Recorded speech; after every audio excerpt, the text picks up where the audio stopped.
Hi, this is Margaret Maloney, and welcome to the Death Dhamma podcast. Together we will consider life, death, and impermanence. Because in between birth and death, we lose things. Not just our glasses and our keys. We lose identities, relationships, ideas, and more. But what we can gain right now is facing this together, and we will gain freedom, peace, and progress on our path. Hi, Shelley. Thank you so much for joining me today on the Death Dhamma podcast. And I would love it if you would introduce yourself to our audience. Bless you. Thank you so much for having me here. So, I'm Shelley F. Knight, and I am author of Positive Changes, a self-kick book, and more recently, Good Grief, the A to Z approach of modern day grief healing. I love that. Now, I like that you use the phrase self-kick, and I think I read it in maybe both your books titles, maybe just the one, but will you just share with us, like, what does that mean? I think I know, but I want to hear it from you because I love that phrase, self-kick. So my first book, Positive Changes, was humorous. And, there's so many self-help books out there, but they're kind of like really gentle, little. And personally, for me to make a difference, to make that positive change, I need more of a kick. Tell it how it is, skip to the end. And so it's a self-kick book. It's a little bit more oomphy than your average feathery, angelic approach.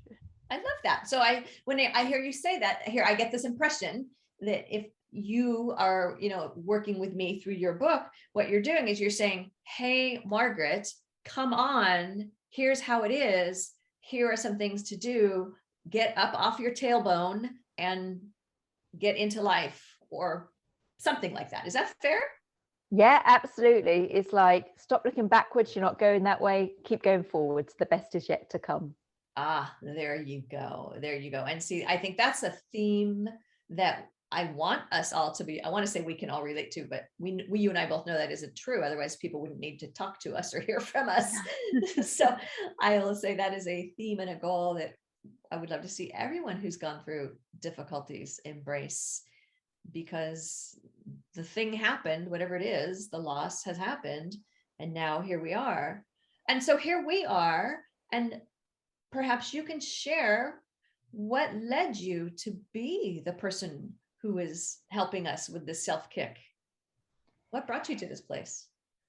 So my background is nursing, and I don't know if many people know that because they think I'm an author, but I was a nurse for many, many years. And for most of my career, I was a chemotherapy nurse. So I worked with hematology and oncology patients.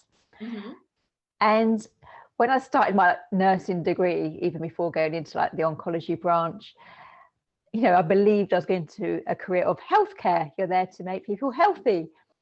And if I'm honest, Margaret, I was totally unprepared, because with healthcare, there's actually a lot of death. Right. And when I started my degree, when I did my first year of nursing, I hadn't really had much loss in my personal life. Like, my grandparents were alive, my aunties, my uncles, my friends.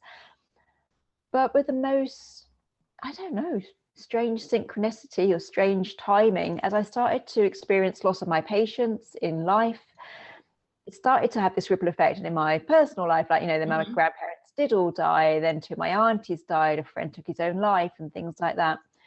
So suddenly, from going like, this happy-go-lucky character, my life was touched by so much loss and so much grief and so much death. And it kind of took me on a path which ultimately led to me writing Good Grief, the A to Z approach of modern day grief healing.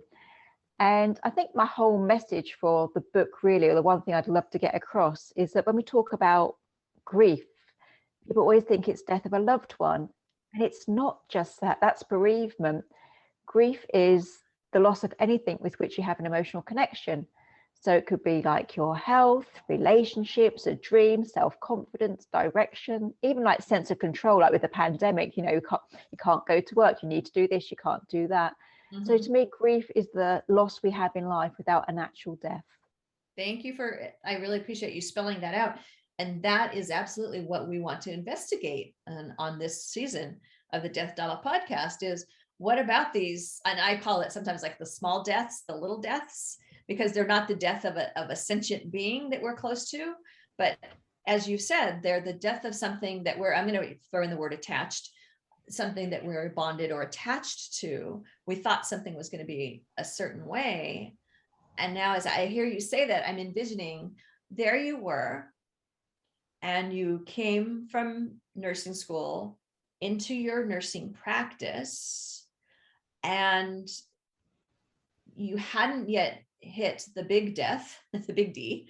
And then all of a sudden, it's all around you because it's in your work and it's in your personal life. And that's a lot. I feel like that's a lot for anyone to handle all at one time in their life. And Yeah, right? I mean, was it? yeah, and it kind of, I'm sure it didn't, but when you have these drastic changes in your life, it seems to all happen at once. Mm-hmm. But I know, like my granddad died one January and my father the next, and then there was like the patients in between and things like that. And then as these people die, you do have the loss and the grief, but then as you said, like the expectations that your dad would give you your wedding and your granddad would be there for this and that, all those expectations and dreams go as well. So it's never just one loss. It's like multifaceted. Oh, and I just the other day, so my father has been gone since 2012. And just the other day I had that minute, like they sneak up on me. Oh, I wish I could tell dad. And then I was like, you're just going to tell dad differently now. And so I hear what you're saying. There are those things where it's like, I'll go to a really good restaurant, and my mom loved good restaurants and good food, and she was an amazing cook. And I went, oh, I can't wait to tell mom I went to, and there it is. And there it is. So I hear you. And what did you do in the midst of all this? I think I was a very different person then. So I think back then I was doing what loads of us do with any grief, whether it's loss of a relationship or death of a loved one. I just got busy, and that's not the right thing to do. I know that now. If I heading towards the age of 50, I know now keeping busy and pushing it down is the worst thing you can do. The best thing to do with grief is to grieve. But yeah, I kept busy. I kept nursing, trying to make it better for other families that still had their loved ones. So I wasn't the best person at grieving, but I learned along the way. I wasn't the best person at it either. And I did the exact same thing that you're talking about, which was I would be very busy. And there was a story I tell, I'll tell it briefly because people have heard it before, which is when I was going through it and I was teaching. So I'd be driving to teach a class. And on the way driving to teach the class, crying, just ugly crying. And I didn't even care what other people in the cars around me thought. So that's good, I guess. And then I carried with me like a little fix my face kit so that I could fix my face and then get in front of my students and teach. And then I'd get back in my car and drive home. And then again, crying, ugly crying. And then when I got home, I didn't have to fix my face because there was no reason, but yeah, definitely. So yes, I also used busyness to cope. So now in hindsight, what would you recommend in place of busyness? Is there something you'd say, maybe try this other thing instead? What would you do? Yeah, the total opposite, if I'm honest. I would totally embrace your grief, and it will hurt, I'm sure. It's so raw and you feel angry and cheated and fearful, and it affects you physically, intellectually, emotionally, socially, spiritually. So I would just say totally embrace it. Do not push it down. Don't be strong. Don't put off your grief to a future event. Don't grieve the way someone tells you to, just full on, ugly cry, get that, fix my face kit.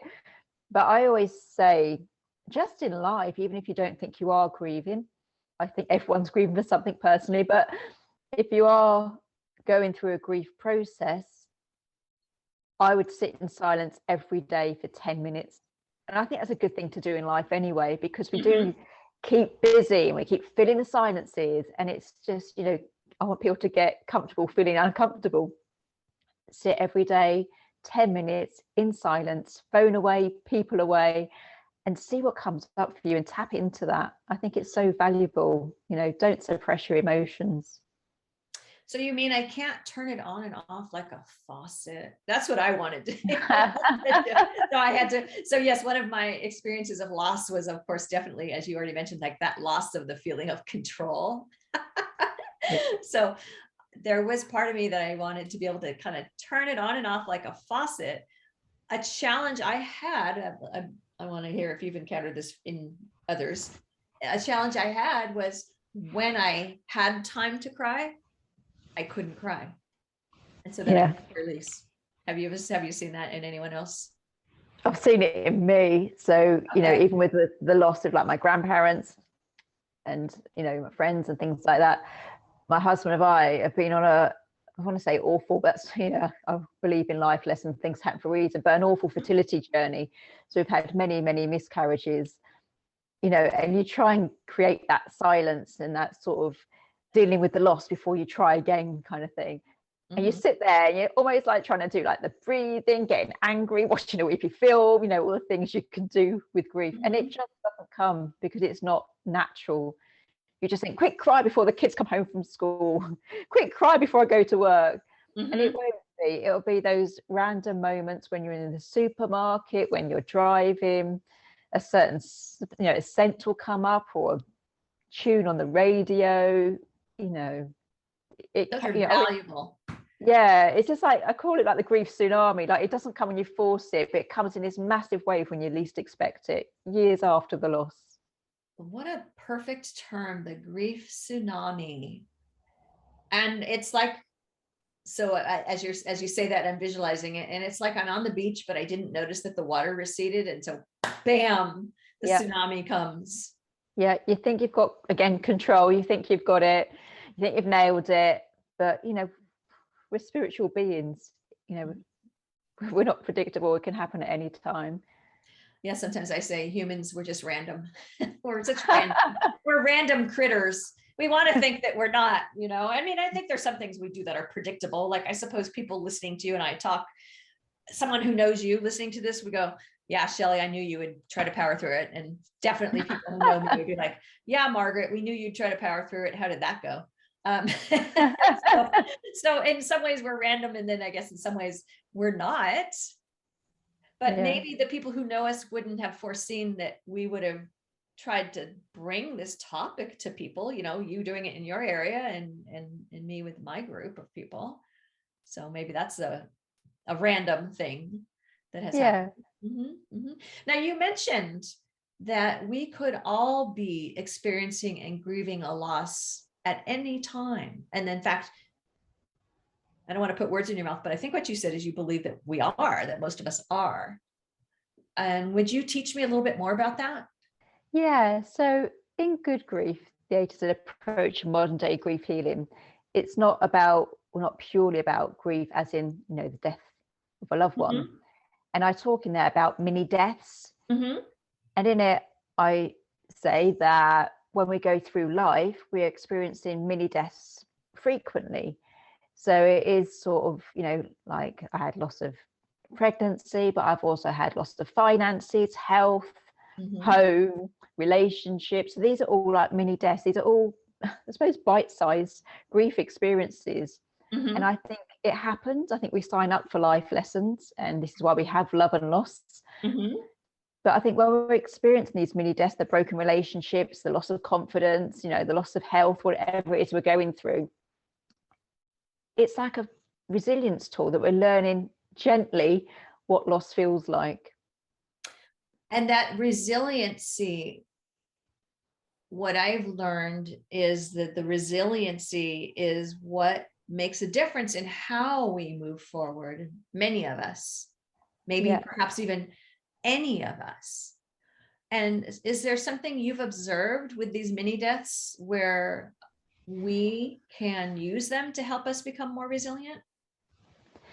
Yeah, there's many ways that tell us how we're going to grieve, and that is, a lot of that is observation. So we see how our parents are grieved and how our teachers in other forms have grieved. Like, do they say sort of like, that doesn't happen in our family, stiff upper lip, and things like that. Whereas I'm with you, like, the fix my face kit. I do the ugly crying, say what I'm crying in front of my kids. I'm really open about the way I grieve.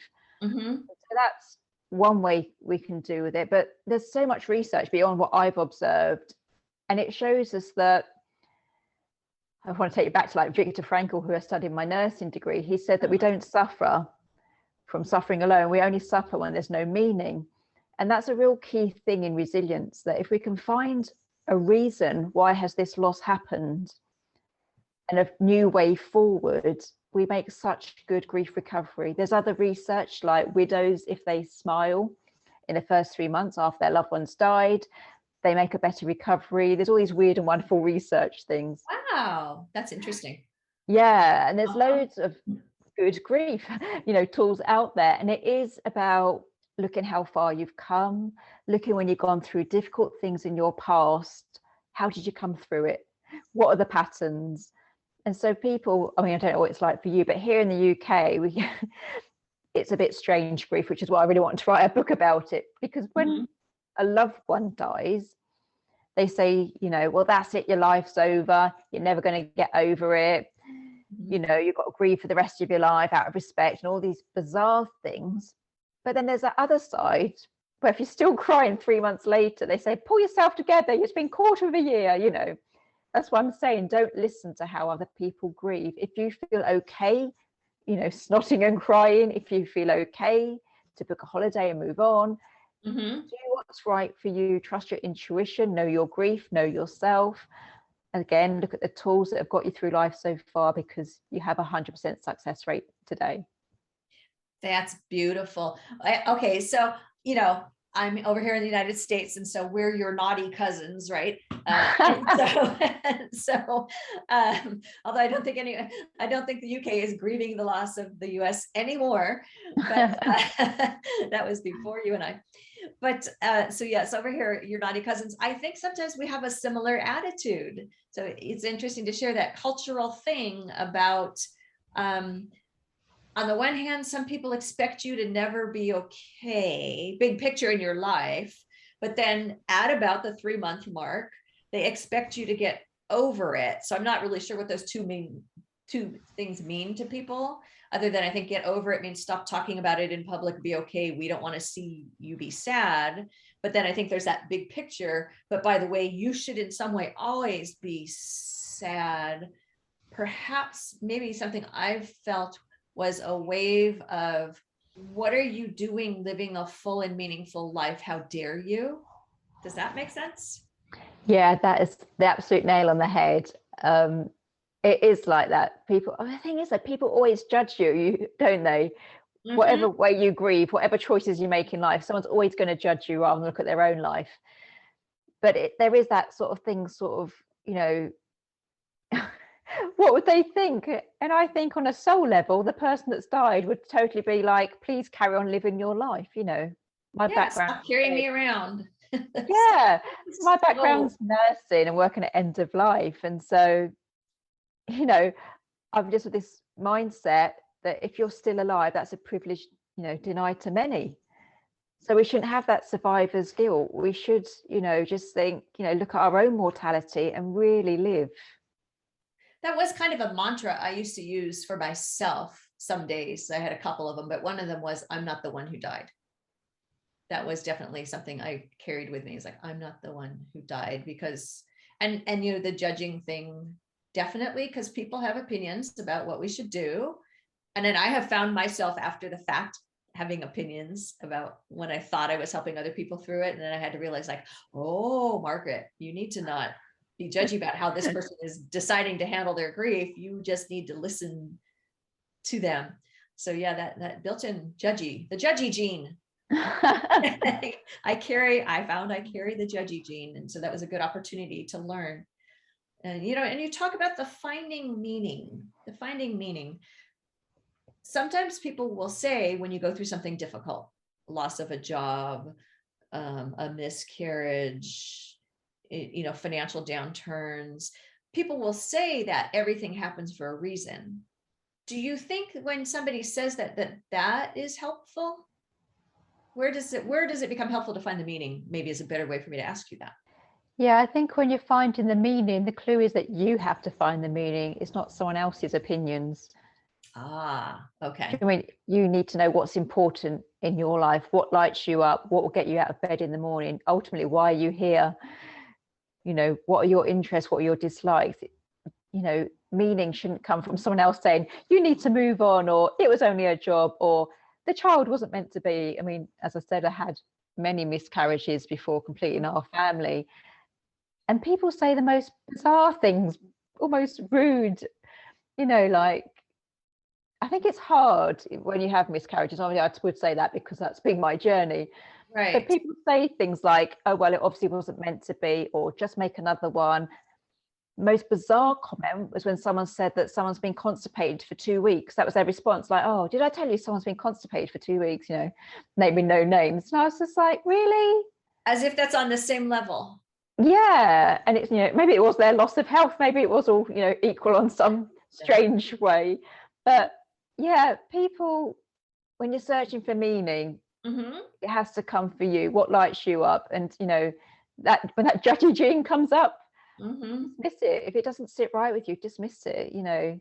Although I do write about this in my Good Grief book, that people say the most bizarre things, and people are generally really rubbish with grief and what to say to the griever. But I would always, someone said something. So whilst I've been, you know, my miscarriage has been compared to constipation, or it wasn't meant to be, but, you know, God took it, all this kind of thing. Thank you for all those people that use their voice in that really awkward time of my grief. I will always prefer that awkwardness rather than the other people who, like when my father died, they physically crossed the road as if I didn't feel invisible enough in my grief. They would cross the road to avoid me, you know, in case I was a sobbing mess. So yeah, if you are with a griever, you know, always find something to say, even if your words are, I don't know what to say, then say that.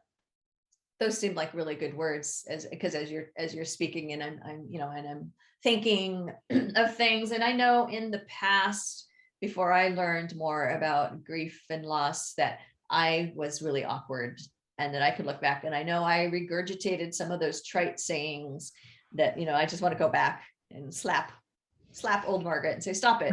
But I think that part of what you're saying is that some acknowledgement, even awkward acknowledgement, is better than no acknowledgement. Is that fair? That's absolutely it. I think, well, for me, let me take it to me, it's drop the judgy gene. I think for me, if I'm standing there feeling awkward and I don't say anything, that's to do with me. That's me thinking, I don't want to say anything, I don't want to say anything wrong. But it's really, we need to go outside of ourselves and our ego and our embarrassment and shame, and just be there for the person that needs you most in that moment. And it's not us, it's the other person. So yeah, always say the awkward things. But I just say, I mean, I say this in the Good Grief book, like if you don't know what to say, I'm in front of you, but I really don't know what to say. I think that's perfect. Because I guess as you're saying that, I'm thinking I would have appreciated that. Absolutely. To just, but you're there, like, so you're there and you're engaging with me, and you're here. So like your presence is here, and maybe you're hugging me and you're sitting with me and you're acknowledging, I don't have the words, but I'm giving you my presence. I'm giving you myself. Yeah, and it works with anything. As I say, you know, grief isn't just about death of a loved one. You know, if a friend's relationship breaks down, or they lose their job that they loved, even if they lose the job they hated, just say, you know, sorry to learn about your loss, you know, delete as applicable, whatever their loss is. I don't know what to say. It's not just about death, you know, because sometimes, you know, I know, like awkwardly in the past, like, you know, friends' relationships broken down. I didn't like the guy in the first place, but I didn't say thank God for that, you know, never liked him anyway. You just sort of say like, oh, sorry to hear that your relationship broke down. Don't really know what to say. Right. And it just takes away that judgy gene we discussed earlier, but you're not saying how you think or what you think. There's no opinion. You're just saying, I don't know what to say. It's an icebreaker. It's a conversation opportunity without any awkwardness. I'm thinking of it as you're speaking. I'm thinking of it as it's a being with. It's the being with, and that in itself is such a gift, to just be with someone. And yeah, like maybe you didn't like the person they were seeing, maybe you're like, oh, that person is horribly wrong for you, but they're still hurt. Or maybe the job was a sucky job, and you looked and you're like, oh my gosh, why do you keep that job? But it still hurts to have I think maybe some of it goes back to a sense of control. Like to lose a job, even if you didn't love the job, but if you didn't get to have a say in it, that's part of that painful process. And even if you did have a say in some of it, it still could be part of the painful process, right? Yeah, absolutely. Because I know, like, the difference between losing a job and you resigning from a job feels very different. The same as like you ending a relationship and you being dumped. They're both endings, but they feel very different. Yes, but frequently endings are hard for us humans. We don't always like endings. And I guess that's just part of the uncertainty and the fear of, unknown, and the control things.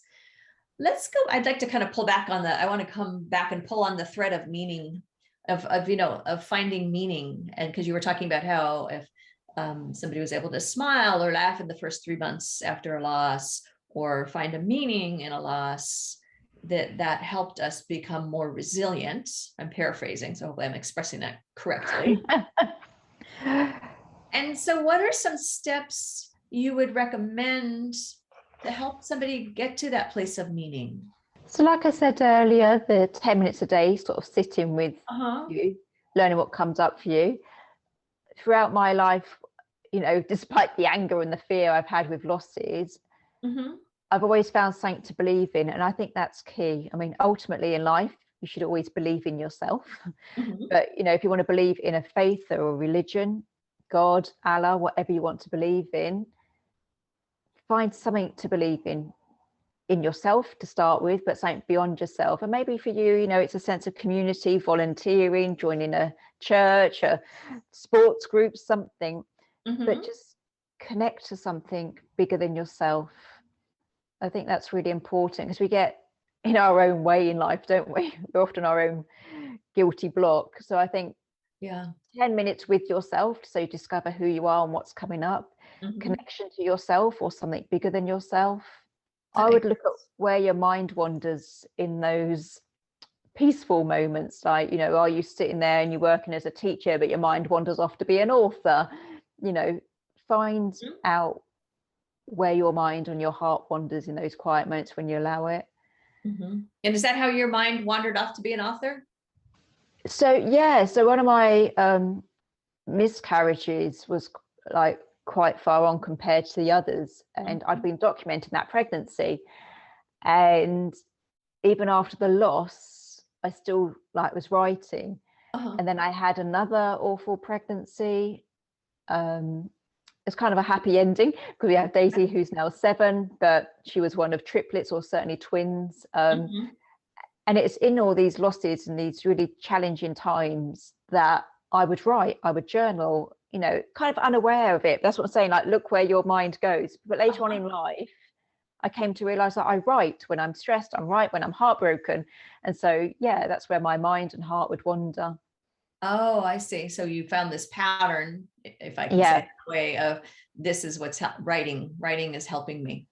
Everyone has different things. Some people might want to go out jogging, and so you might want to do a sense of community and volunteer and things like that. Other people like doing oracle card readings. Other like reading self-help or self-kick books, connecting with Mother Nature. But it's just finding what lights you up. And if you're not of that positive mindset, because I came across this so much when I was writing Positive Changes, a self-kick book, people was just like, Shelley, but I don't know what I like.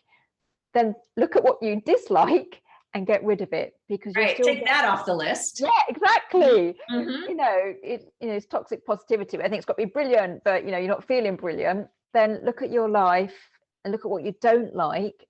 And when you start to discard, like the jobs, the clothes size, the people, you'll have a greater sense of meaning, because you won't be wasting your time or your energy on toxic things that don't serve you or you've outgrown.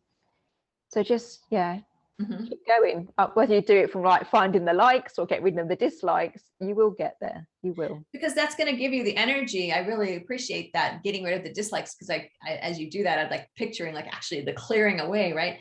And then that gives you the energy, because you're not bogged down by the loss and, oh, I don't like this thing in my life.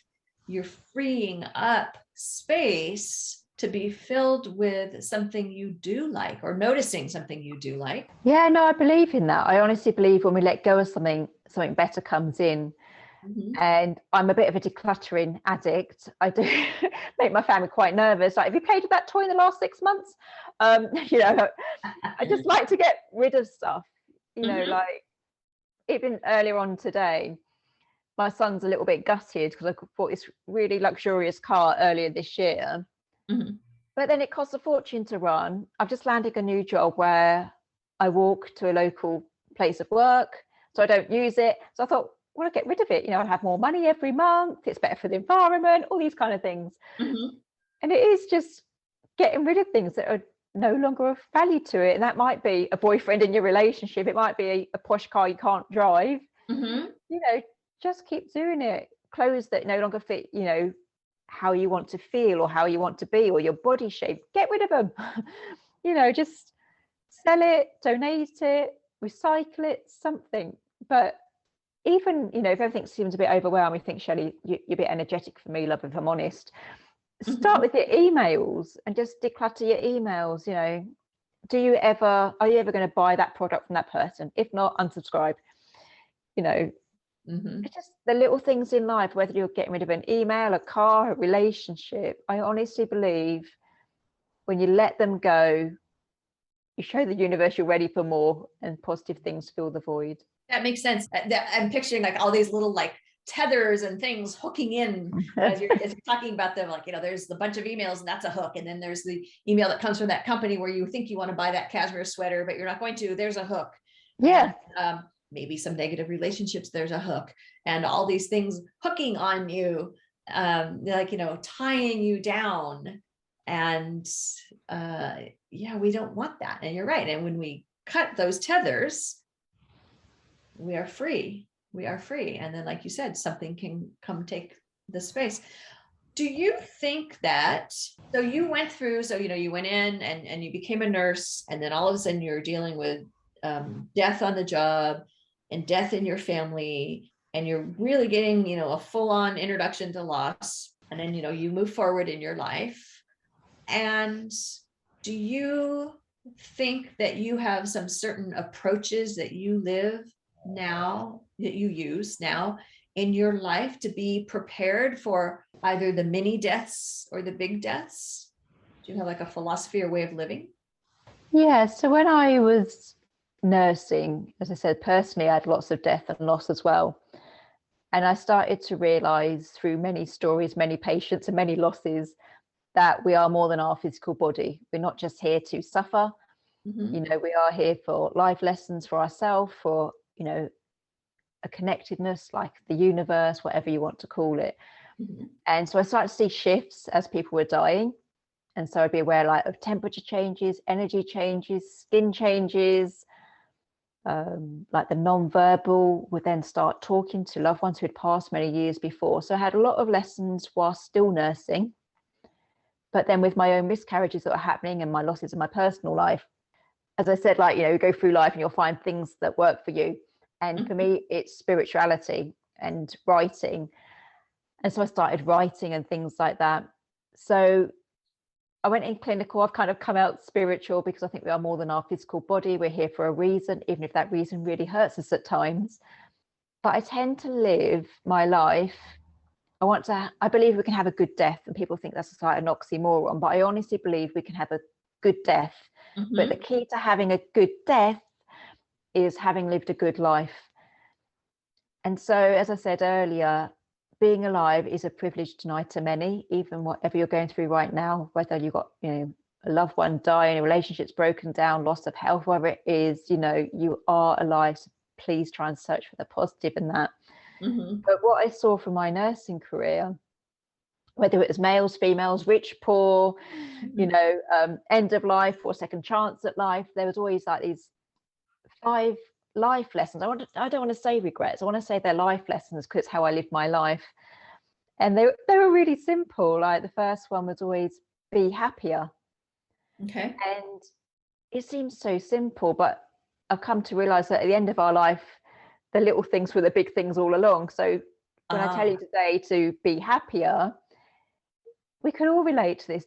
At some point in our life, we've played down our happiness, like not taken that job because they don't want to end that relationship, or, not laugh because it was inappropriate, but, just be happier. Okay. Like we discussed earlier, I was always told by those at the end of life or reliving after, successful cancer treatment, connect to something bigger than yourself. And that's the thing, isn't it? Like we go into that victimhood when something happens to us and we're very, we feel very major in this world, but actually we're quite insignificant in the scheme of things. So always connect to something bigger than yourself, which works 2 ways. You're part of a bigger picture, but also you're never alone. I totally believe in the third one, which my husband and people that used to listen to my podcast would know. I'm a great believer in speaking your truth. And this is a really emotive one. I think all nurses remember a patient. And for me, it was a young man, really. He was in his 40s. Mm-hmm. And he had worked all of his life. He had married the girl that his parents said to. He'd done the job that they told him to. He'd never spoken out. And then he came to me with quite a late diagnosis of esophageal cancer. Mm-hmm. And so all his life, he'd kept those words in. He was going to have like his esophagus and his like voice box removed, so then he would be able to speak. And it was just, I feel tearful now saying it. Like speak your truth. And it doesn't mean you're right when I'm telling you to speak your truth. It just means speaking out what's right for you, 2 sides to every story and that. And that gentleman has just stuck with me. I left nursing 2 years ago now. Mm-hmm. I always remember that man that never spoke out in life and then was losing the ability. Actually losing the ability. That's very visceral. Did he, before he had to have the surgery, did he speak his truth? Do you know? Yeah, and this is really important to anyone that's listening. Obviously I worked at end of life, but wherever you are in life now, again, speak your truth. And it's, when I was looking after him and other people, I was never asked, to bring in that designer outfit or, the sort of luxurious car or the bank balance. It was always like, are we allowed to bring my dog in? Could you find my estranged daughter? It's, at the end of the day, it's about connection. And so, don't wait to the end of your life to right your wrongs or speak your truth. Just do it today. So, yeah, he did build a few bridges, which is really important. Again, good death is like not dying with like agitation and unspoken words in you. So we did put a few things right for him, but it is far easier to do it whilst you're alive and not at the end of your life. Then there was another one, which I like, just do more of what you love. And I've actually recently bought a hoodie for the chilly days here in the UK, and it says on it like, do more of what you love. And That's beautiful. Yeah, don't live for the weekend. Do you know what I mean? And I wrote about this in Positive Changes and Self-Kick book. Mm-hmm. Like, if you're working 5 days a week and hate it and you're living for the weekend, that is the equivalent of being unhappy for 5 years and happy for 2. You just wouldn't do it. You wouldn't be unhappy, in 7 years. Yeah, you wouldn't sign up for that. If somebody said, I'm going to put you through 5 years of hell so then you can have 2 years of weeks. Yeah. You'd be like, no, that's a horrible deal. Yeah, but we do it, don't we? Go, oh, it's nearly the weekend. So yeah, do more of what you love. So if you want to go out tonight, and have a drink or go on that course or snog someone's face off, then do it. And the 5th one was always what we should all do, which is just live your life. But by that, I took it to mean when they're saying live your life, it is like we were saying earlier with Judgy Jeans, live your life. What do you want to do? Not sort of marrying the girl you're told to do, not doing that because that's the salary you want, not that because, it's like, I love creative types, the podcasters, the writers, the artists. Mm-hmm. They really light me up. There's so many people with that creativity, that talent, will be doing a totally different job. They'll be working in banks and offices and things like that, because that's a proper job. And that's what happened to me when I left nursing to be an author. People just say, "Oh, that's very nice, Shelley, but when are you going to get a proper job?" Oh, and 2 weeks later, 2 weeks later, I'm still said, like, so when you go back to nursing, do you think you ever go back to nursing? It's like, no. I'm not doing that anymore. Yeah, and it is that meaning, live your life. But I can envision, like just people thinking like, but nursing is stable and it pays well and we'll always need you. And so like we're imputing our need for security or whatever we think it is on you, and nursing isn't what you need now. No. I think I changed too much as well. As I said, I went in very clinical and very unprepared, because obviously healthcare is a lot about death, as I learned. But having lost sort of like such precious key people in my life, as well as like with the job, as I said, I just saw things change. Like like we are more than the physical body. We are more than that. Whatever it was that we have this big long life story, don't we? And we just get stuck in one chapter. So you're more than that chapter of being dumped. You're more than that chapter, of having a miscarriage. And I saw that in the nursing, that we are more than our troubles. We're so much more than that. That's beautiful. I love that. Thank you. Is there something you would like to add, or is there something that you would have liked me to ask, but I didn't? I really don't. I think it's been a really beautiful conversation, and hopefully people, have been a little bit of a light bulb moment and thought, that grief is more than the death of a loved one. It is, the loss of a trusted or predicted way of life. No, I love that. I just love sharing the word that, grief is the loss of anything with which we have an emotional connection. Because people, I think, with this pandemic that we've, been through, I think we're still going through, I think so many people in the world are currently grieving, because they have lost their jobs, their finances, loved ones, confidence, security, things like that. And they are probably grieving, sort of like feeling low, feeling depressed, maybe changing skin or more headaches, a lot of questions about their life. And they might not be aware that they're grieving because no one's died. So I think it's been a really important conversation that we've shared to say, we're kind of all grieving on some level, accept that. And if you need help, beyond this podcast, seek professional help. I don't want the world to suffer in silence. You matter, so seek help. You've been listening to the Death Dhamma podcast with your host, Margaret Maloney. Thank you so much for being here. Come find me on margaretmaloney.com, margaretmeloni.com. And until we meet again, may you be well, may you be happy, may you be at ease, and may you be free from suffering. Bye for now.